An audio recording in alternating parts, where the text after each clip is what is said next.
Bonjour à tous et bienvenue pour la correction du devoir numéro 4. Alors, premier exercice, c'est un problème qui fait appel au théorème de Pythagore, au théorème de Thalès et aux grandeurs composées. Enfin, un calcul de masse à partir des volumes. On commence tout de suite avec la longueur CM qui est ici. On demande la longueur du grand côté dans un triangle rectangle en H, même si H est ici. Grand côté qu'on appelle en fait l'hypoténuse. Vous savez que CH c'est 8,50 mètres. Vous savez que la hauteur du cylindre, c'est la hauteur du silo, et donc elle est de HM égale 20,40 mètres. Donc ce qui est attendu ici, c'est, on sait que le triangle CHM est rectangle en H, d'après le théorème de Pythagore. Cela signifie que on a l'égalité suivante. CM au carré, qui est le côté qu'on cherche, est égal à CH au carré plus HM carré, les deux côtés de l'angle droit. Donc CM au carré, je ne connais pas. CH carré, ça fait 8,50 au carré. Et HM carré, ça fait 20,4, pardon, au carré. Alors un petit calcul nous permet de voir que c'est 72,25 et que 20,4 au carré, c'est 416,7. Quand on dessine les deux, 416,16 plus 72,25, on tombe sur 488 CM carré, pardon, est égal à 488,41. Donc, puisque CM est une longueur,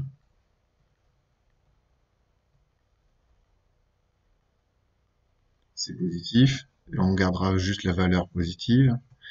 CM, ça va être racine carrée de 488,41, à savoir, alors racine carrée, ça nous donne 22,1 mètres.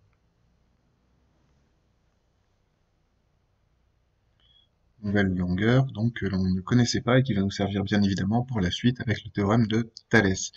Alors, je vais mettre en pause pour pouvoir effacer un peu tout ce qu'il y a dans cette page-là. Donc, le théorème de Pythagore nous permet de dire que la longueur CM de l'ascenseur, du câble de l'ascenseur, pardon, est de 22,1 mètres.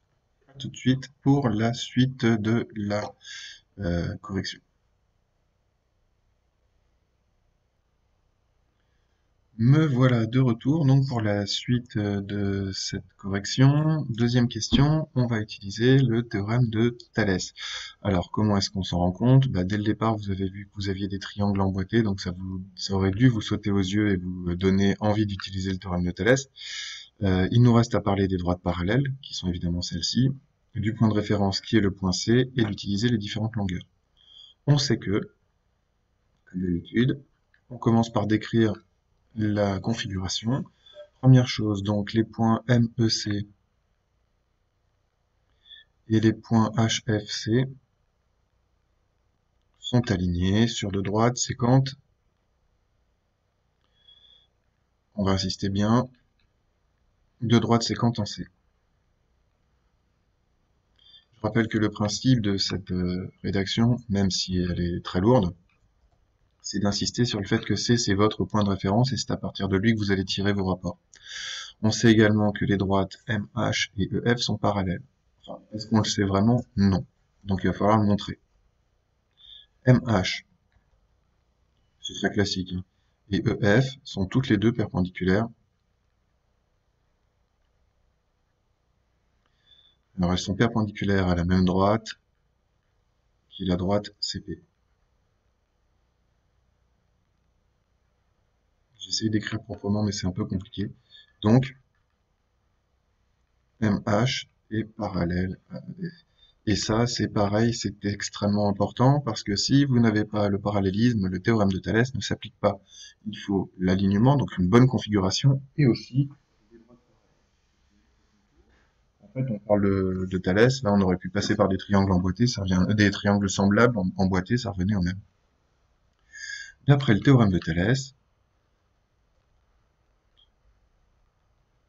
comme on est dans la bonne configuration et qu'on a des droites parallèles, on a une égalité qui apparaît.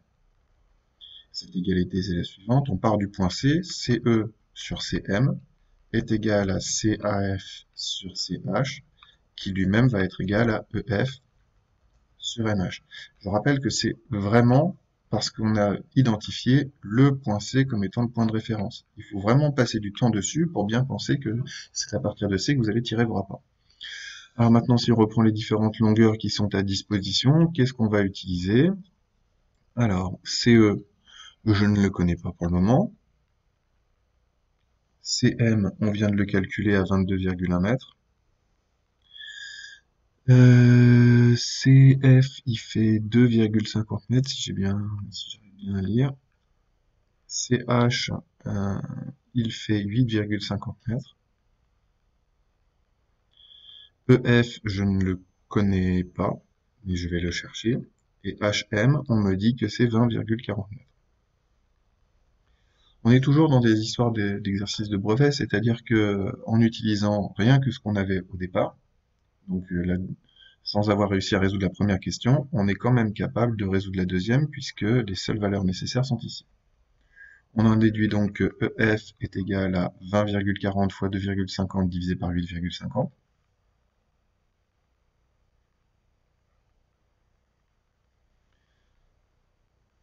De mémoire, ça fait 6 mètres, mais je vais vérifier. 20,4 fois 2,5 divisé par 8,5.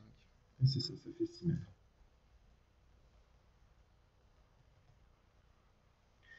Donc la hauteur du pilier EF est de 6 mètres.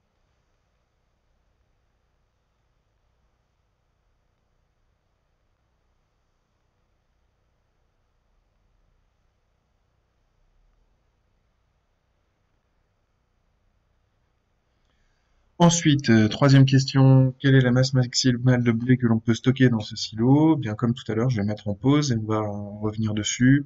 Il suffit d'utiliser la formule qui est fournie. On peut peut-être même le faire directement là. La formule, elle est fournie ici, donc vous avez pi fois le rayon fois la hauteur.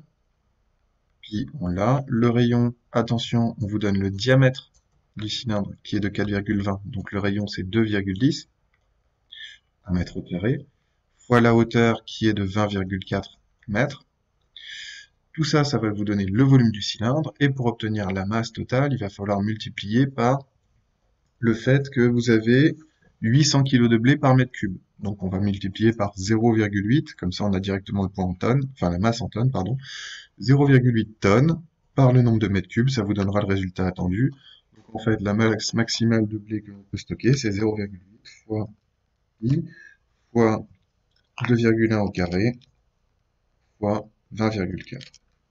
Ce qui fait un total de 226 tonnes quand on arrondit à l'unité. Je me suis permis, j'ai fait deux exercices sur la même partie, j'espère que ce sera quand même lisible.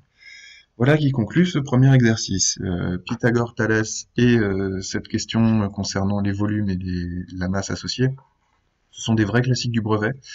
Vous avez vu, c'est tombé en novembre 2019, donc il y a à peu près 3 jours. C'est quelque chose qui risque de retomber au prochain brevet. En cas de doute, revenez toujours aux fondamentaux, c'est-à-dire la description, la figure, la configuration et le théorème. Pour le Thalès et pour Pythagore, c'est fondamental. De même, si jamais vous n'arrivez pas à faire une question, ça ne veut pas dire que tout l'exercice est fichu. Là, par exemple, la deuxième question était faisable sans la première, et la troisième question était faisable sans les deux précédentes. C'est un exercice de brevet, en général, c'est prévu pour. Voilà pour cet exercice 1, on se retrouve juste après pour l'exercice 2.